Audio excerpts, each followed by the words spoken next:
everyone, and welcome back to our channel. So you have an apartment and you want to get a dog. My personal advice is do it. Nothing has made me happier than Harvey. And isn't that what we all want? To be happy? So I'm going to give you some tips and information on how to have a dog in an apartment.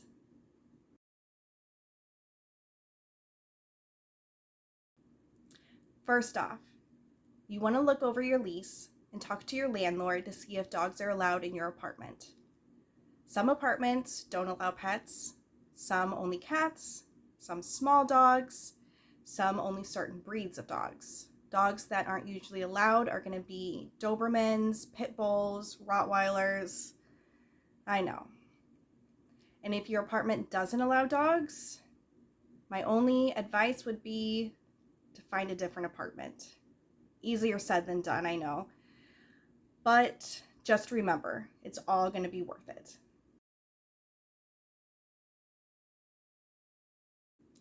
So you found an apartment that allows dogs. Great. Now what to expect? Fees. I live in Chicago, so I'm going to give an estimate of fees that I typically see when looking at apartments. You're going to have a one-time fee that will be around $250. Now that's a one-time fee that you're never going to get back. On top of that, you're going to have an additional monthly fee, and that will usually range around $35 to about $50. Now every apartment's going to be different, and I'm going to note that this video is taken in 2025, so if you're watching this later on, you can estimate for inflation. And while we're also talking about money, you also need to keep in consideration some other fees that some people may have not thought of. Now, if you have a puppy, they're going to need a lot of vaccinations their first year of life. Monthly preventatives for all dogs, if your dog's going to daycare, or if you're going to hire a dog walker. And then you also need to have an emergency fund. Harvey's been to the emergency vet twice now, and he's only 4 years old. So you might also want to consider getting pet insurance. And I can make another video on pet insurance. If you're interested, leave a comment below.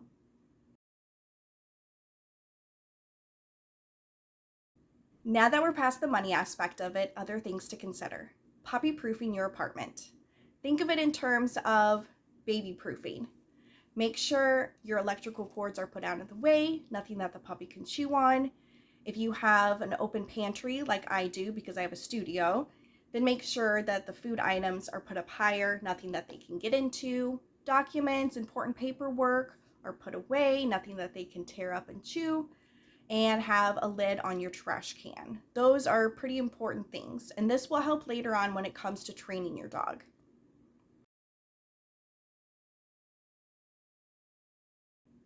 Other things to think about before you get your dog. Do you have a bed? Food? Do you have toys for them? And also, do you have a vet for them? I live in a city, so vets are often booked up. You might want to call around to see if vets are accepting new patients. Also, what are you going to do with them all day? Do you have the luxury of working from home? Do you have a daycare close by you can take them to? Do you have a friend that could watch them? Are you going to hire a dog walker? Those are also some things you might want to think about before bringing your dog home. I don't recommend crating them all day, especially if you get a puppy. They're going to need to go to the bathroom about every 2 hours. So having them go somewhere or being with them all day would be really important. Okay, you've done all the prep work and you just brought your dog home. The first few weeks might be a little challenging, especially if you got a young puppy. I recommend crate training them. I know some people are set against it, some people are all for it. If you talk to dog trainers, most of them are going to be for it. And I specifically recommend this for apartments because if you have maintenance come in or they need to come look at something or who knows what, they're going to want your dog in a crate. And you don't want to do that to your dog if they're not used to it. It's going to cause them a lot of distress. So starting off at the beginning, crate training them will be a lot easier for both of you. Harvey did not like it at first, but we were consistent with it and he absolutely loves his crate now. He'll go in there and just take a nap. He puts himself to bed in there. It's like his little safe haven. So I think that's really important to crate train your dog. Now, like I said, the first few weeks might be a little difficult. The puppy's going to cry at night, and that could be the disruption for your neighbors. Now, if you're friends with your neighbors, you might want to go tell them, hey, I just got a puppy. It might be crying at night. I apologize in advance. Maybe make them some cookies. I don't know, butter them up. But if it's a dog-friendly apartment, then I assume other people that live in the apartment that have dogs have gone through the same situation. So hopefully some of your neighbors are a little empathetic to your situation.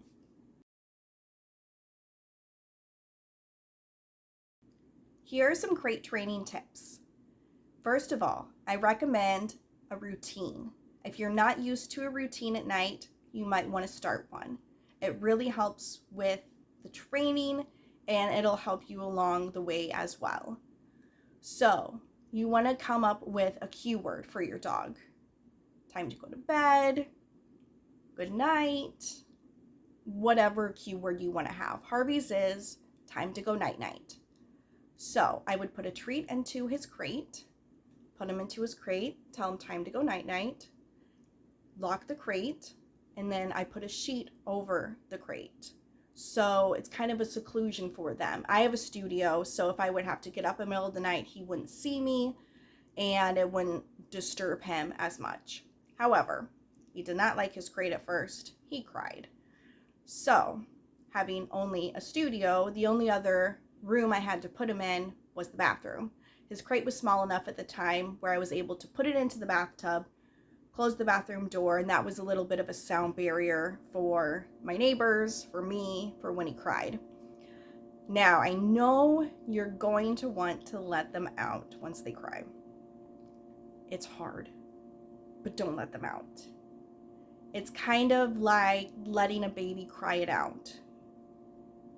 They will wear themselves out and finally go to sleep. If you let them out of the crate as soon as they cry, they're going to associate that with, oh, I can cry and mom's going to let me out or dad's going to let me out. So don't do it. I know it's going to break your heart, but in the long run, it's going to be really useful. Also, make sure you don't put pee pads in your dog's crate, because then they will associate that with, oh, I can go in here and that's acceptable because there's a pee pad in here. And they'll go in there. I never put a pee pad in Harvey's crate, and animals usually won't go to the bathroom where they're sleeping. So Harvey, he didn't. I never put a pee pad in there, so he knew, hey, this is not where I go. We'll go over potty training tips in just a little bit. But that's what I did. Make sure you have it comfortable for them, have a crate mat for them, a blanket, maybe a little stuffy. If they're big chewers, maybe not a stuffy. That might not be a good idea. I put one into Harvey's crate when he was little puppy, and it had a heartbeat that went inside the stuffed animal, so it would relax him and he'd think of his mom. But he never chewed it up, and we actually still have it to this day that he plays with. So just kind of peg it on how your puppy is, and you'll know best.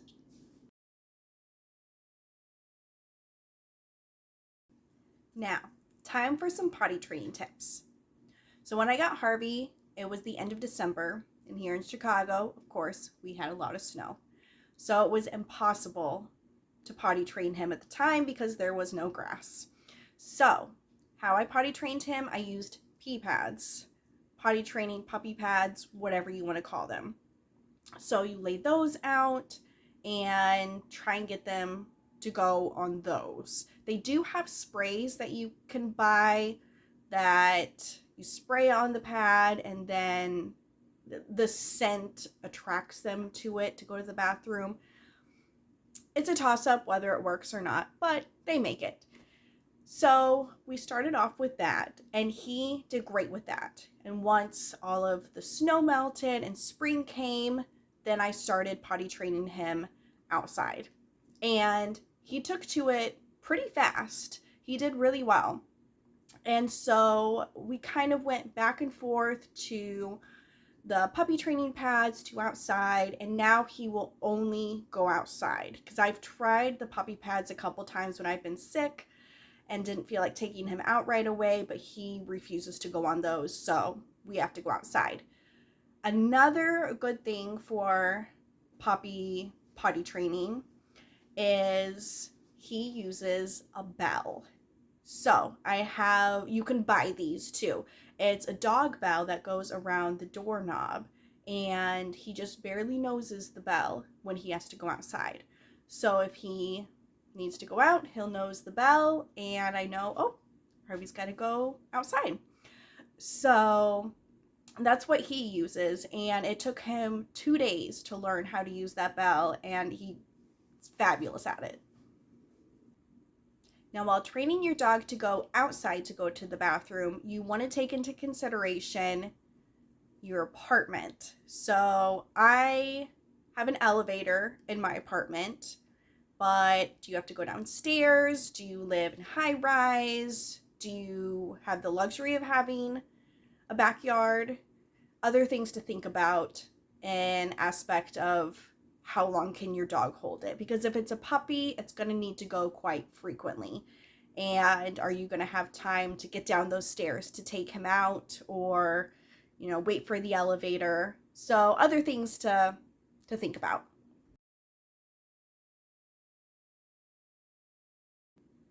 Another thing, if you have a small apartment like I do, you want to make sure your dog gets enough exercise. Do you have a dog park nearby? Does he go to daycare where he can get his energy out? Do you have a backyard? Can he run up and down the hallway? Does he have other dog friends he can play with? Other things to think about as well.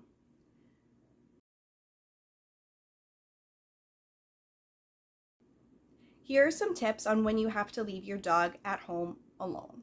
I know. The time will come where you have to go to the grocery store, run some errands, or go somewhere where your dog can't go with you. I recommend getting a camera that you can connect to your phone so you can check up on them. I would leave Harvey for about an hour at a time, a couple times a week, and turn the camera on, check my phone to see how he was doing, making sure he wasn't getting into something he wasn't supposed to. He did cry at first, and his cry was more of a howl because he likes to howl. But over time, he did get used to it, and he did great. He did fabulous. At the very beginning, I would leave him in his crate when he was a very, very young puppy, just because I didn't want him getting into something he wasn't supposed to, because puppies are more apt to do that.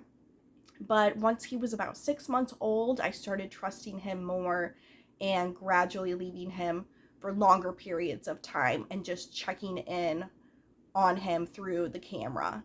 And that seemed to work, just slowly and gradually giving him more time by himself. So these are all the basics of having a dog in an apartment. If you think of anything else or have any other questions, want me to make a video on something specific, leave me a comment below. Make sure to give this a thumbs up and subscribe. And thank you for watching. We'll see you next time. Bye.